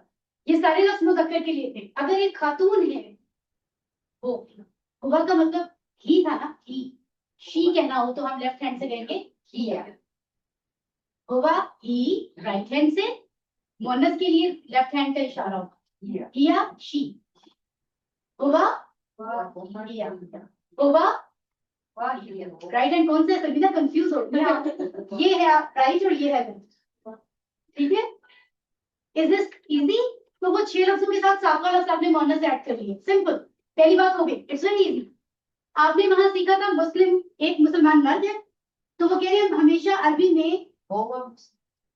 में हमेशा मुअन्नस लफ्ज जो होता है तब मुअन्नस होता है जब उसके साथ कोई मुअन्नस की अलामत हो, वरना सारे लफ्ज मुज़क्कर होते हैं। और जो मुअन्नस है वो मुज़क्कर से ही निकलते हैं। इंटरेस्टिंग। मुस्लिम के आखिर में वो कह रहे हैं गोलता लगाएं तो मुअन्नस बन जाते हैं। हमें पता है आबिद से आबिदा, समी से समिया मेरा नाम है, ये हमें पता है, साइम से साइमा। सिंपल रूल है, तो यहाँ कोई मुश्किल बात ही नहीं है। गोलता लगाते जाएं। मुस्लिम खातून, मोमिन खातून, नेक खातून, इनकार करने वाली खातून, मुशरिक खातून। अब अगर ज्यादा है, इसकी जमा कैसे बनाई थी? वाव नून और इसकी जमा पता है कैसे बनानी है? उन्होंने कहा है कि आप गोल ता को हटा दें और उसकी जगह अलिफ और लंबी ता लगा दें तो जमा बन जाएगी। मुस्लिमात, ये भी हमें पहले पता है, उर्दू में भी ऐसे ही होता है थोड़ा बहुत, ठीक है? मोमिनात, सालिहात नेक औरतें, काफिरात, मुशरिकात। Easy, interesting. होगी प्रैक्टिस होगी, सब चीजें सही हो जाएंगी। अब आपको ना ये मैं बता देती हूँ, जैसे अगर दो पेश है तो इसकी जमा में भी दो पेश आएगा। अगर दो जबर या दो जेर है, मुस्लिम वाहिद वाहिद मुअन्नस के आखिर में, तो जमा के नीचे सिर्फ दो जेर आएगा। आपको याद है वहां पे सिर्फ या नून था। अच्छा हमारे सर पता है कैसे समझाते हैं, ये कहते हैं जहां खवातीन मिल जाए ना, जमा है ना, तो वो सबको जेर कर देती है, इसलिए याद रखिएगा इधर लगेगा। कभी भी इसकी जमा में, मुअन्नस की जमा में कभी भी जबर आएगा ही नहीं, कभी भी नहीं, या तो पेश होगा या जेर होगा। जेर करने वाली बात से याद रहेगा। इंटरेस्ट है ना, वो एग्जाम्पल दी जाती है, मतलब गर्ल पावर यू नो। तो ये इतने छोटे छोटे रूल्स हैं। अभी ये आपको मैं बता रही हूँ, एक बार जब आप फ्रेश ध्यान से खुद सोचेंगे, बस वही आपके ज़हन में कहीं डाउनलोड हो जाएंगे और अंडरस्टूड होंगे। अच्छा, तो ये सिर्फ रूल्स हैं। और आखिरी बात, हमने आखिरी टेबल आज कौन सा पढ़ा है? हु पढ़िए, हु, हुम, का, शी, कुम, ना, तो उसी का मुअन्नस हा, हु। नहीं, वो तो हम पढ़ चुके हैं ना सिस्टर, वो से टेबल शुरू हुआ था ना, उसका। और अगर कहना उसकी, मतलब हिज, हर। पहले हमने पढ़ा था ही और शी, हुआ, किया, हिज, हर, हु और हा। आपको याद करना मुश्किल हो रहा है, मैं आपको हेल्प करती हूँ। जब हम अबू बकर की बात करते हैं, इतनी अच्छी एग्जाम्पल है, आपको भूलेगा ही नहीं। हजरत अबू बकर के लिए हम क्या कहते हैं दुआ के लिए, इज्जत से, रजी अल्लाह अन्हु, अल्लाह उससे राजी हो, जो एक मर्द है। जब हम हजरत आयशा की बात करते हैं तो हम मोहब्बत से क्या दुआ देते हैं, रजी अल्लाह अन्हा। अब आपको ये भी याद हो गया, इस एग्जाम्पल को याद रखें, तो टेबल क्या बन गया, हु, हुम, का, ही, कुम, ना, हा। ठीक है, इजी। तो ये हमारी आखिरी बात थी। इसकी प्रैक्टिस के लिए भी आपको मैंने स्लाइड्स दी हुई हैं, आप प्रैक्टिस कीजिएगा लेफ्ट हैंड से। रबुहा, उस औरत का रब, अगर मैं कहूँ रबुहु मत कर, रबुहा उस औरत का रब, तो ये सारे हैं। इसी तरह मैं अगर आपसे कहूँ किताबुहु, तो इशारा क्या होगा, राइट हैंड से होगा। जल्दी जल्दी, राइट हैंड से। मानी क्या होगा, मानी क्या होगा किताबुहु का, उस किताब कौन है, की किताब। अगर कहूँ किताबुहा, उस औरत की किताब। इस्मुहु, बस का नाम। औरत का नाम, राइट हैंड से। और इस्मुहा, उस औरत का नाम। इतनी सी बात है, सिर्फ कॉन्सेप्ट समझ है, कंफ्यूज नहीं हो, सिर्फ थोड़ी सी प्रैक्टिस। और ये इसकी प्रैक्टिस आप आपस में दो दो लोग कीजिएगा। मन रब्बुहा, रब्बुल्लाह, उसका दीन क्या है, उसका दीन इस्लाम है। उस खातून का, उस औरत की किताब क्या है, उसकी किताब कुरान है। उस औरत का रसूल कौन है, कौन है रसूल, उस औरत का रसूल। तो इतना आसान है, हेल्पिंग वर्ब्स की भी टेंशन नहीं है, ये आपको खुद ब खुद अंडरस्टूड हो जाएंगी चीजें। आसपास कितनी टेंशन होती है हेल्पिंग वर्ब्स की, इंग्लिश में और चीजों में। अगर कहा जाए माँ इस्मुहा, क्या है उस खातून का नाम, तो अपने साथ बैठी हुई खातून का नाम बताइए जरा, क्या आएगा, इस्मुहा ज़ैनब, गुड। आप बताएं, फिजा, फिजा खातून है हमारी छोटी सी प्यारी सी, ठीक है, ओके जी। चले, तो ये हमारा मुकम्मल हो गया। इसमें हाँ, अगर आपने रिवाइज करना हो कि क्या क्या सीखा था, तो आप इसको देख सकते हो। फिर मैं बता रही हूँ, ये नाम याद करना जरूर। आप ये सोचिए, दो टेबल याद किए, एक डिटैच अटैच आसान नाम है, या हुआ होम और हु होम, ये कर लें। नाम याद करने की कोई जरूरत नहीं, कोई एग्जाम में नहीं आते, कोई जरूरत नहीं। और आपको ये भी पता चल गया, ये भी मुज़क्कर की जमा, मुअन्नस की जमा, ये चीजें टाइम, इतने से टाइम में हमने इतनी चीजें सीखी हैं। सिर्फ आप जब रिकॉल करेंगे तो आपको असर हो जाएंगी। और हमने पहले 4 लेसन में कुरान के कितने लफ्ज सीखे हैं, आपको पता है? 15,000। ये जो आप थके हो ना, मुझे पता है इस वक्त आपका ज़हन थक रहा है, तो आप ज़हन से इस्तेमाल करते हो। सबसे ज्यादा इंटेलेक्चुअली आप दौड़ने से उतना नहीं थकते, मुझे पता है। तो भूख भी लग रही है, शुगर भी शायद दोबारा कम हो गई हो। नहीं, हालांकि समस्या नहीं, इंसान को रेस्ट चाहिए होता है। हम टाइम देखते I know.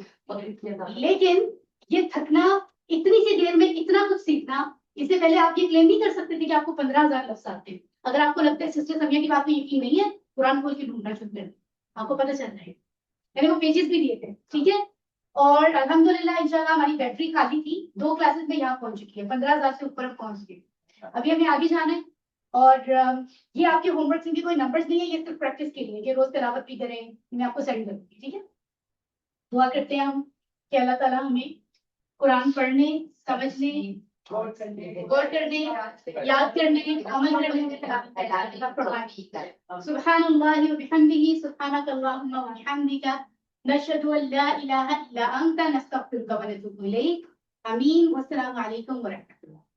क्लास हमारी एंड हो गई। सो आप लोग अगर नमाज अदा करके जाना चाहें तो मुसल्ला में कर सकते हैं, और अगर आप घर जाके अदा करना चाहें तो भी कर सकते हैं। Free from my side. और किसी को अगर आप बुक्स चाहिए तो वो ले भी सकता है, और बाद में लेनी है तो प्रॉब्लम नहीं। ठीक है।